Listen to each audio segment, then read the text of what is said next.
Welcome to the Miniatures Paintbrush. Today we're going to talk about creating stairs and other terrain pieces like elevated walkways for your gaming table.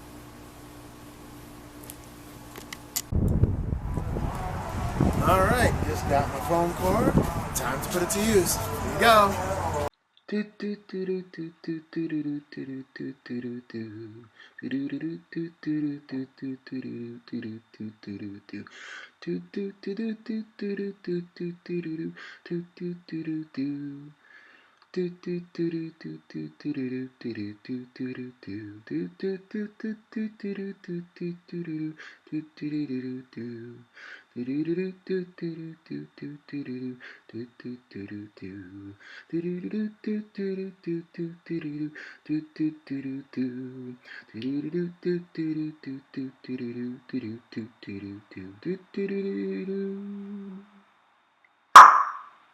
Alright, I'm alright. I got it.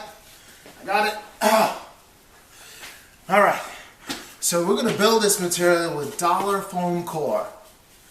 Let's go to the table.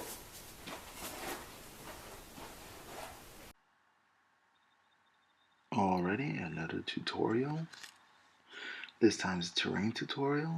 We're making stairs and elevated platforms. I had a lot of fun with this project. I like to thank the inspiration from DM Scotty, who is an amazing, amazing crafter. Check him out most definitely. He has inspired me to do a lot of works. The stairs come from one of his basic design, and the walkways I just try to add to that design, and so this way I can get a modular system. So as you saw in the intro, we started with $1 foam core, and we're breaking it up into strips right now. And that's the first basic step. The next part, measuring out even more strips. Now measuring, I can't say it enough. It's essential to measure things out. However, you may want to consider the application that I'm personally going for here. And the application is for like a necrotic kind of city to match those ghosts that I painted up in the last tutorial. So I'm trying to match the scenery to that. I mean, although not extremely exclusive. Here we have a whole bunch of strips, and I'm putting things together here, cutting what I need, the length that I need.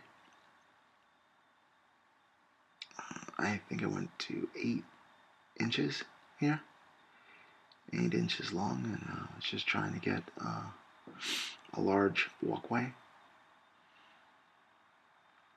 And once you have it cut in strips, it's really easier to manage.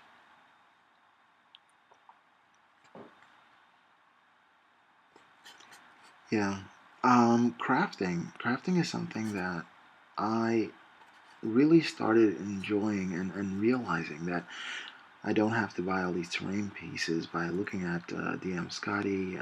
Wylock is great. I hope I'm pronouncing that correctly. Black Magic Craft is awesome. I have a link in my liked videos for them. I subscribe to them. This channel is subscribed to them. So this way you can also subscribe if you want to look at my subscribe list. Excellent resources. And I kind of try to look at their stuff, kind of get some inspiration, kind of do my own thing with it as well. But they are definitely the most awesome. I'm just some newbie trying to put things together. I'm trying to show everybody that anybody can kind of do this because I'm not particularly talented. At least I don't think that I'm very talented. So here I am cutting cardboard. There's the other material that I did not mention before.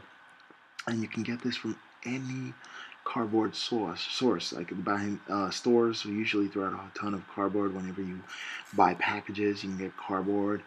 I kind of like the thicker cardboard because it's more sturdy for me. But cardboard comes in a thick, a medium, a very thin density. An example of a thin density would be for a sneaker box or a shoe box. It's almost it's almost cardstock, but not quite. Only because cardstock is doesn't have the corrugation, and I noticed corrugation on the shoe boxes. Alrighty, so I have everything cut up. I have all the strips, and now I have the size that I want.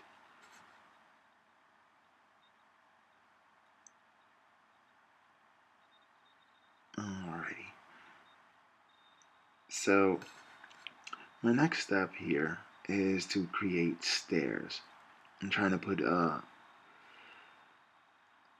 I'm trying to draw out the lengths that I need, and you can start with any length whatsoever, as long as the strip is. And for stairs, what I like to do is I go a ½ inch smaller. So I start with my largest one. Let's just say it's 12 inches long for a very, very high stair.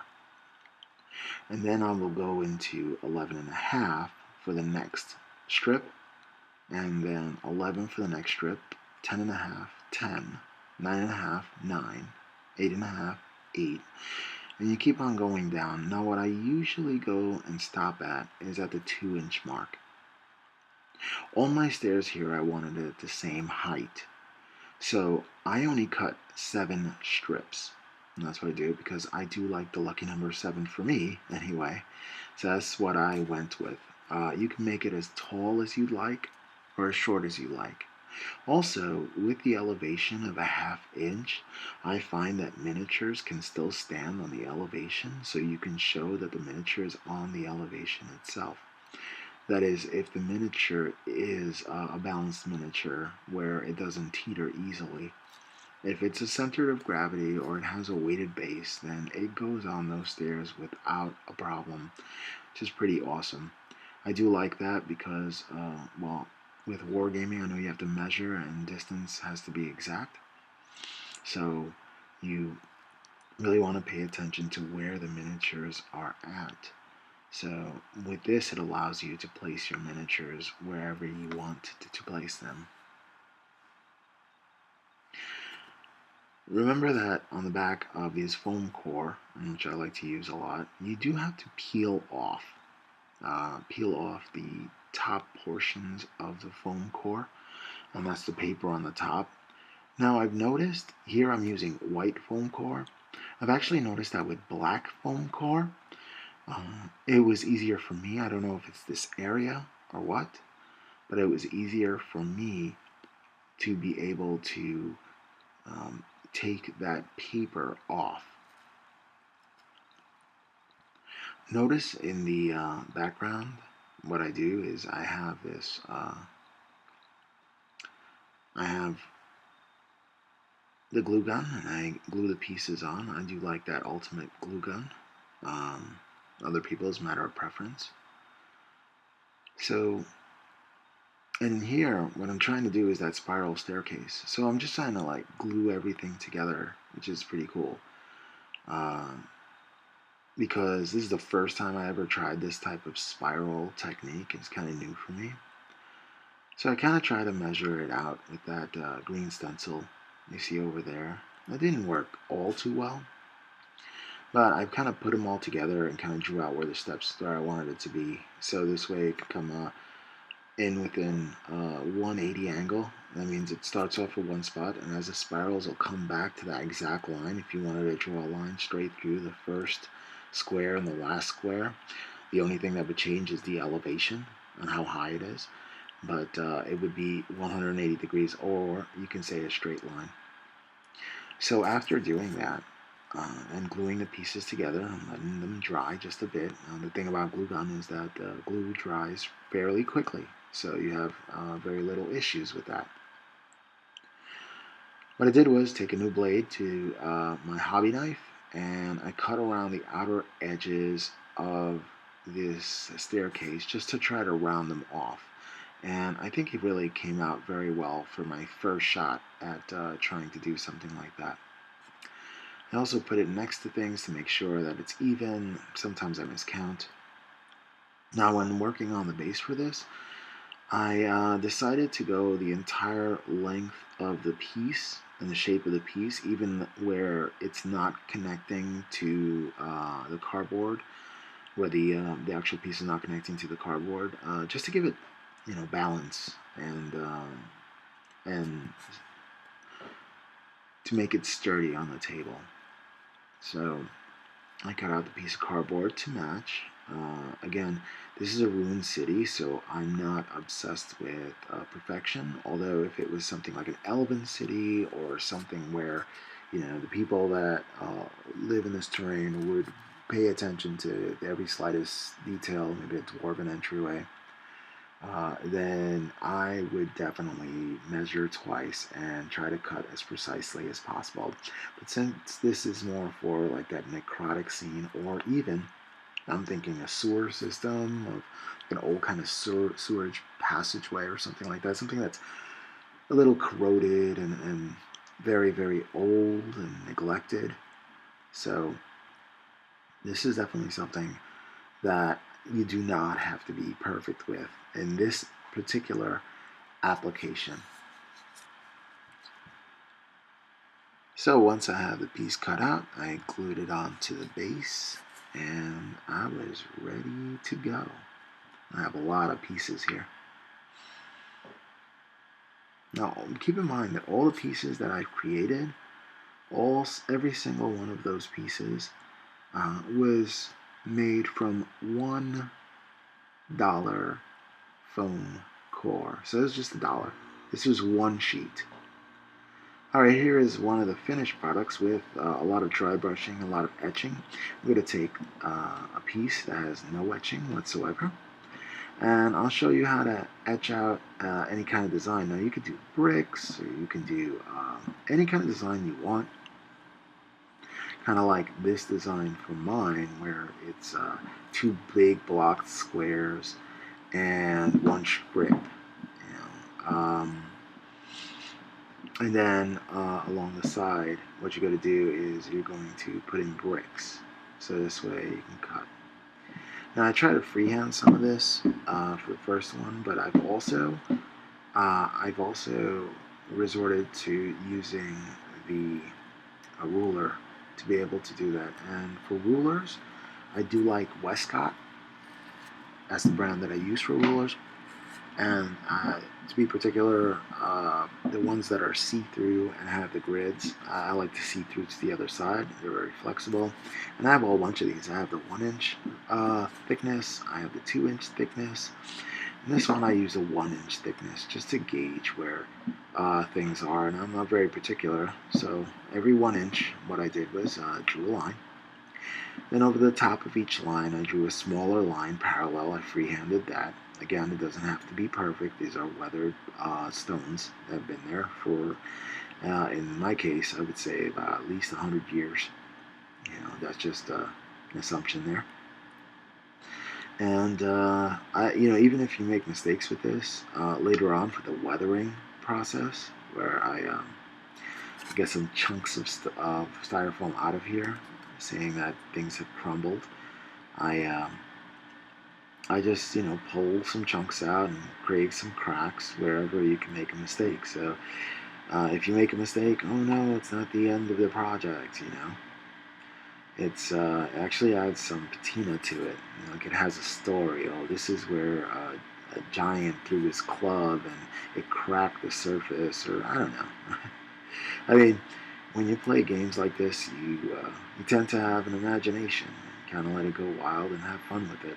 Again, this is a pretty cool way to unwind and get your mind off of everyday stuff and kind of create stuff, And it is cheap for $1 and some free cardboard, a pen, and pretty much a blade. I use a snap cutter, straight blade, for thicker things, and for detail work I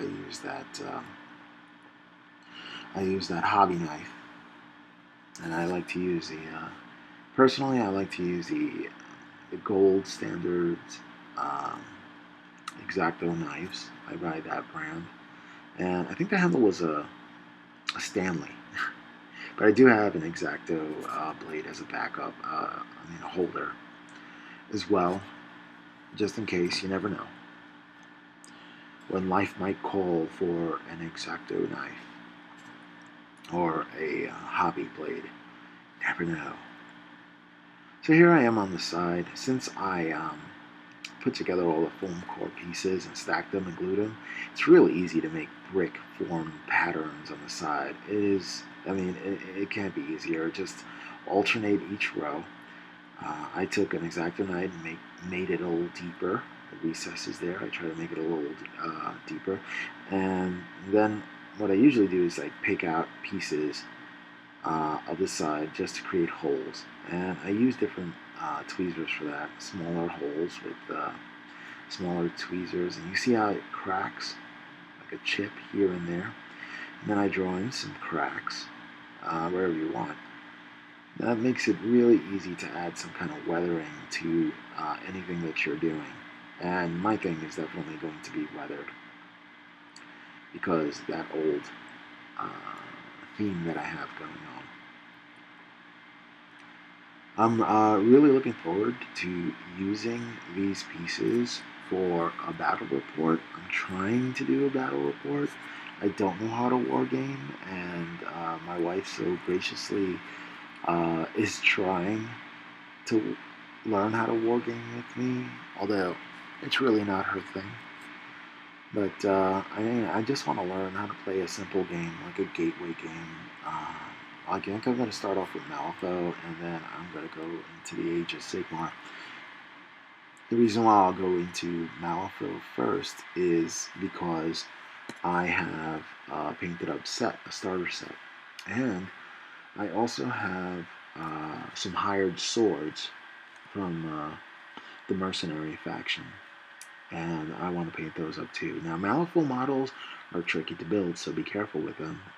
They're not for the weak at heart, but they are enjoyable, and the scale is more realistic. I like that. They're not that hero scale or exaggerated scale that it is with the 40k Warhammer and Age of Sigmar as well. So they have that heroic scale, really, really thick shoulders, huge hands, and they're easier to paint. These are more difficult to paint, but more realistic. So I think I'm going to do a battle report using this as like a sewer terrain and see how that works out there with that. Thank you again, my wife, for bearing with me through this. Alrighty.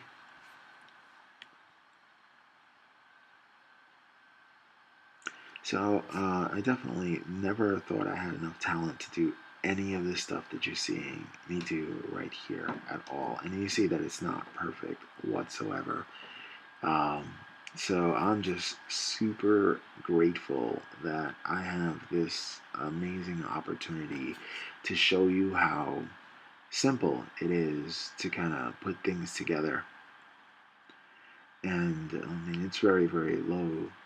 I guess it doesn't take too much talent to put it together, which I really like because I don't consider myself very talented. So I'm etching here again. These are the stairs, and as you see here, I'm following that same kind of pattern straight down the stairs. Really, really easy to do. So, I would love to hear what kind of projects you're doing, and if you're trying this project, just let me know, that's totally cool. Another thing that I'm trying to learn is how to YouTube. So, I don't even know how to do this. And I don't think I'm doing it well. I'm just trying to put some stuff together. So, I try to do things, one bit at a time. And I just try to learn one technique at a time until I feel really comfortable and happy where the result is. So I'm always going to try new things, and I'm always going to push my comfort zone in order to bring you new and better content each and every day. Well, once a week at least. Um, so yeah, I'm also working on a blooper reel. I kind of mess up a lot while recording as well, so that's going to be a lot of fun to put together. I must apologize. For some reason, this video is not maybe not the finest quality you've ever seen, but I am definitely trying, and I will get better. And I hope you're really enjoying and following along with this tutorial, uh, and seeing how easy it is to put this stuff together, really, and to weather it and make it your own. Now, one thing that I did, I mean, after I put all the pieces together, is I I Mod Podged everything, and I really wanted to protect the Mod Podge. I mean, I wanted to protect the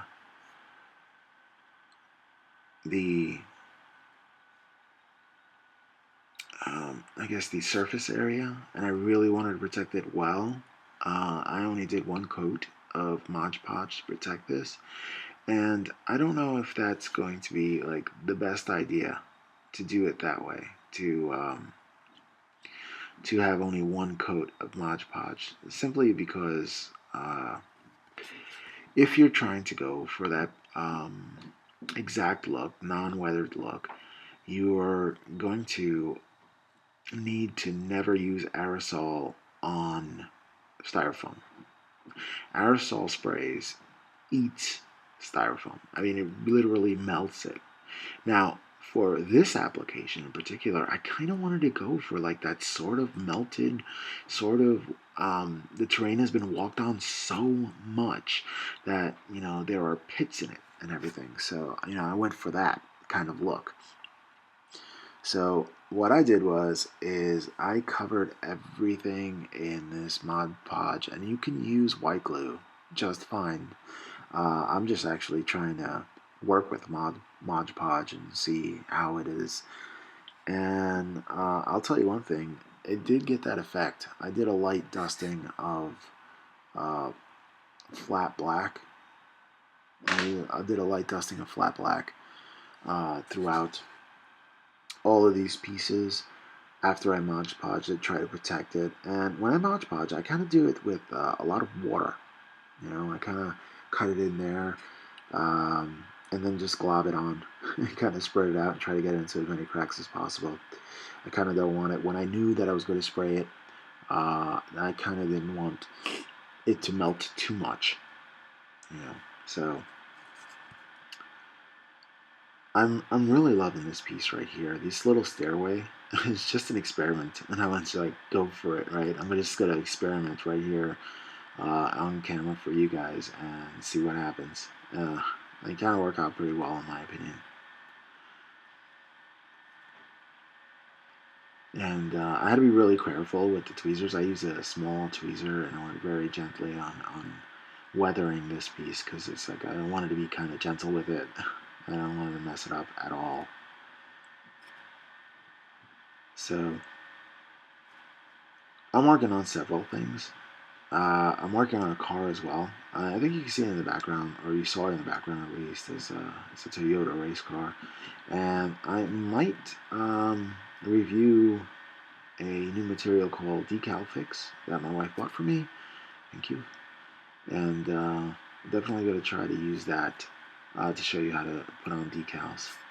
So as you can see with this modular piece, you can put it any way you want and form it any way you want, and that is exactly what I was going for. And I think that's the most awesome part of this project, is that I have like all these modular pieces that I can create. You can't get better.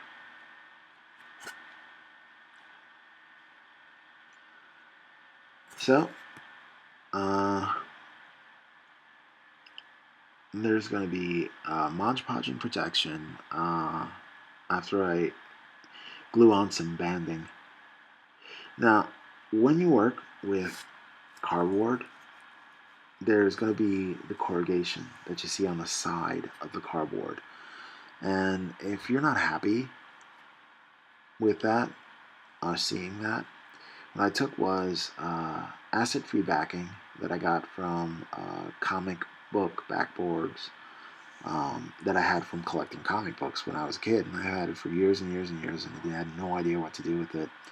So I cut them into little strips, and I hot glued them around each and every piece, so this way it covers that corrugation, and it looks more like a complete piece, I guess, so it doesn't look like cardboard. I kind of want to get that cardboard look out of the piece, so it kind of looks a little more, I don't know, natural, possibly. Maybe like a chess piece or something. I don't know. But yeah, the strips that I cut, some weren't long enough, and that's fine. You can always cut a little extra piece and glue that in there. Remember, you're going to paint all these pieces, and it's going to unify everything. So I wouldn't put too much worry into making a mistake here and there, because it's all going to get covered anyway. So, I mean, I think the biggest part, the hardest part of this entire project is sitting down and deciding that you're actually going to complete it. And once you do that, I mean, then that's it. So here I'm using the Mod Podge, and this is how I cover it. Just a little bit of water, some on a piece. Just put a dropper bottle, and I took some distilled water, and I just put the Mod Podge right on top of that, kind of mixed it together, sort of wet blending with Mod Podge. Maybe you can imagine that. And I put it on fairly thick because I didn't want the spray paint to eat entirely into the piece. I kind of want to have some of the detail left over. Next, I took some textured rocks, and what I did here was I kind of just like scuffed up the edges. Now, some people use tinfoil. You kind of roll it up into a ball and kind of just like roll it over and dab it. I like to use actual stones. Just be careful you just don't use one side and use it on the same angle, because then it'll look like the same stone went straight through and it won't look right. So you got to turn the rock around and kind of roll it around in there and kind of get that texture that you want. Bang it up a little bit, distress it. Trying to make it look old and beaten, so that's going to add to that kind of patina. And bang on things with rocks. I mean, that's about as primordial as you can get, You could definitely take out some frustration on this, not all frustration. Trust me on that one. You don't want to ruin your piece. But how you distress it is up to you. You can use the tin foil. I like using rocks. Next, here I am doing a light coat, not complete coverage. There are some bits that weren't coverage. I like to use this brand here because it bonds the plastic too, just like Krylon. I didn't have Krylon in the store. And here I have Apple Barrel Black. And after it dries from spraying it, what I did is add some water, add some flow aid, and then mix it up. And use one of those big store disposable kind of brushes. I think this is the Nicole brand. I don't know if it was Hobby Lobby or AC Moore or Michael's. It was one of those stores I was in, and I kind of use it. And I kind of just get all the pieces that I missed. Light dusting with the spray can, and then the rest with this black. Now, if you wanted it perfect, you go all the way with just the craft paints, and you don't. And then you go through the whole thing. Next, I got to do a series of dry brushing here. Go from dark gray to medium gray to a lighter gray, and it doesn't matter. These paints that I have here, excellent for terrain. You don't want to kind of paint miniatures with it because the pigmentation is quite large chunks of pigmentation when you dilute it. And I think I'm going to have a video about that as well. The difference between craft paints and the modeling paints.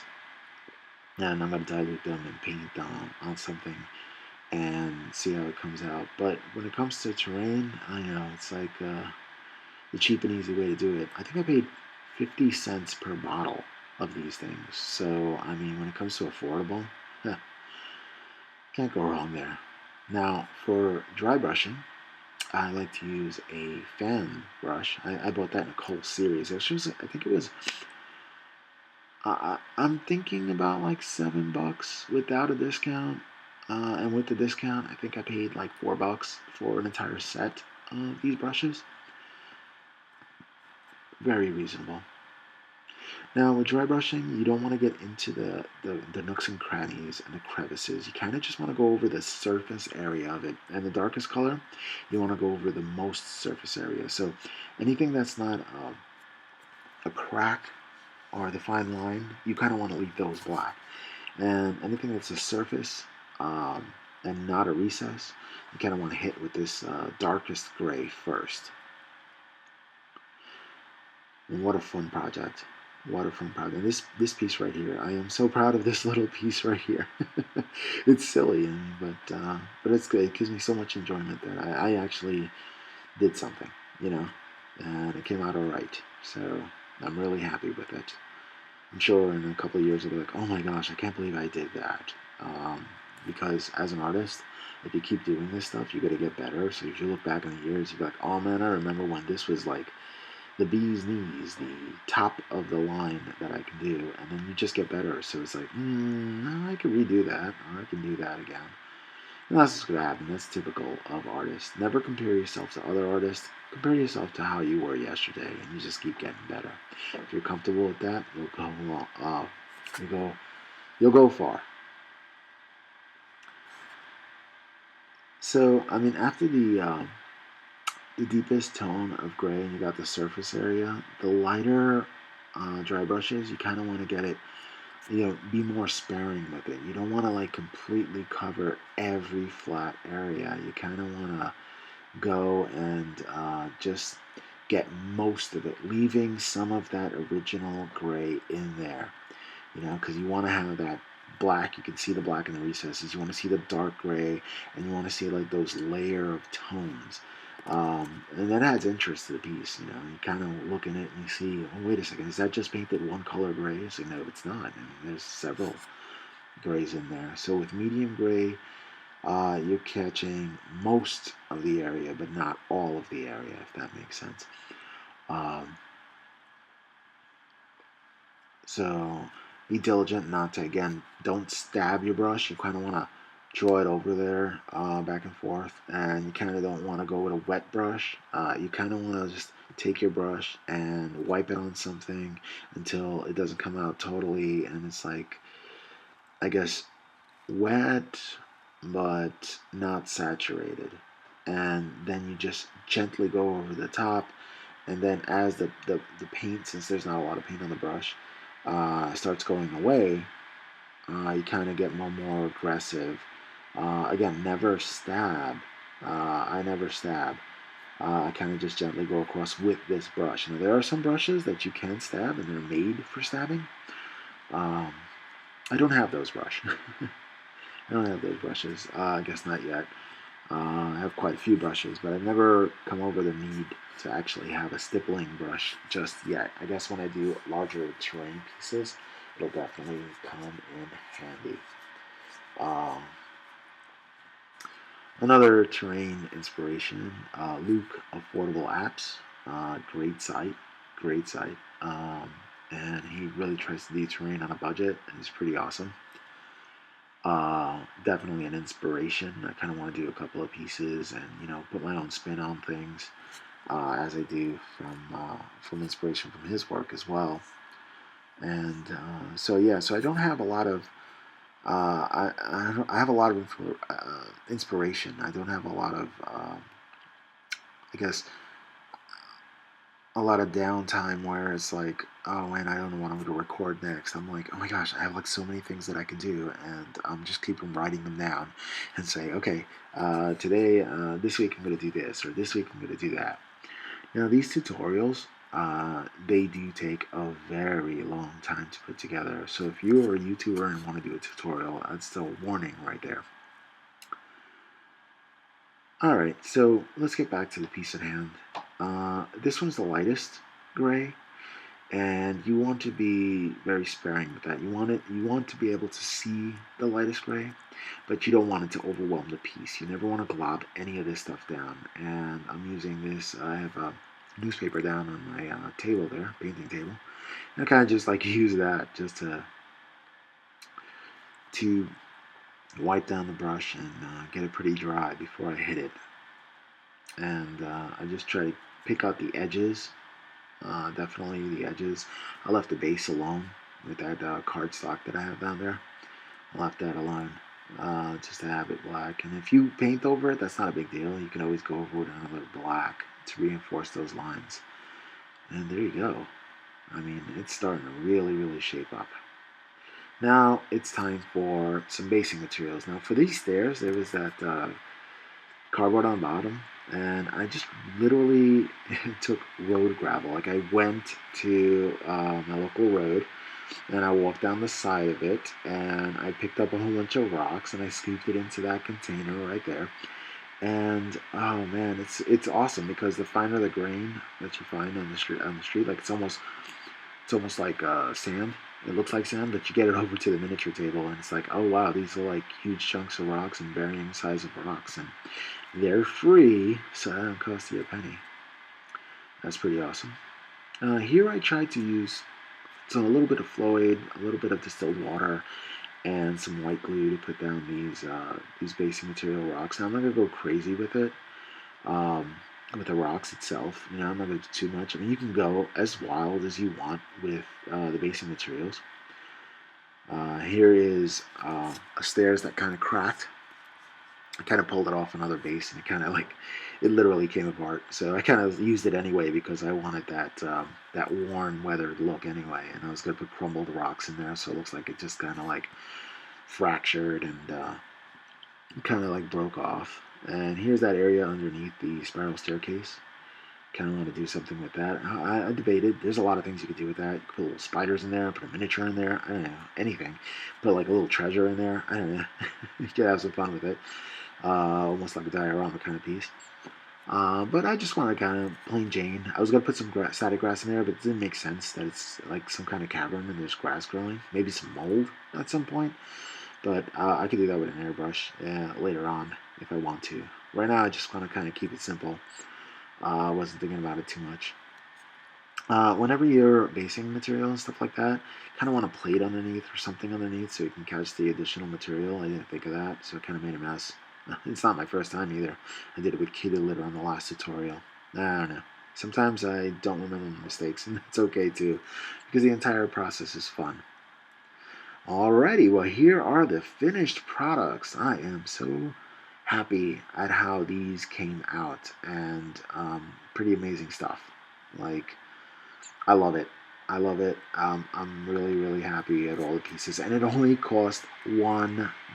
It's insane. I know. I love it. And there's so many different configurations that I can do with this. Look at all the different variety lengths of pieces that I put together, and I mean, I think it looks awesome, and it can be used for so many applications. Look at that. Oh, and you could do it too. You see on the part that you see the weathering with the spray brush and how it kind of like rotted away the stone. And this piece is pretty cool too. So I'll let you enjoy. This is the final views. Alrighty. I think it's time to cue the music.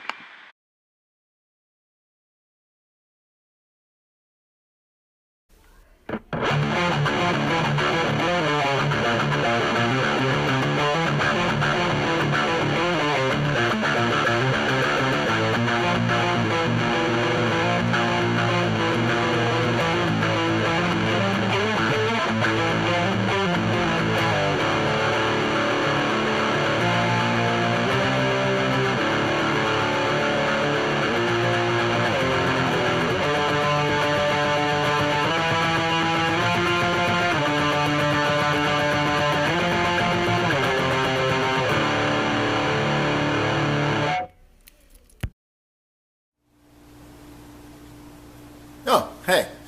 Well, I hope you enjoyed this tutorial, and I hope it inspired you to make one of your own. Well, if you like this video, give me that thumbs up. If you want to keep abreast of new things coming out from my channel, just hit that subscribe button right down there. And I hope to see you again next time on the Miniatures Paintbrush.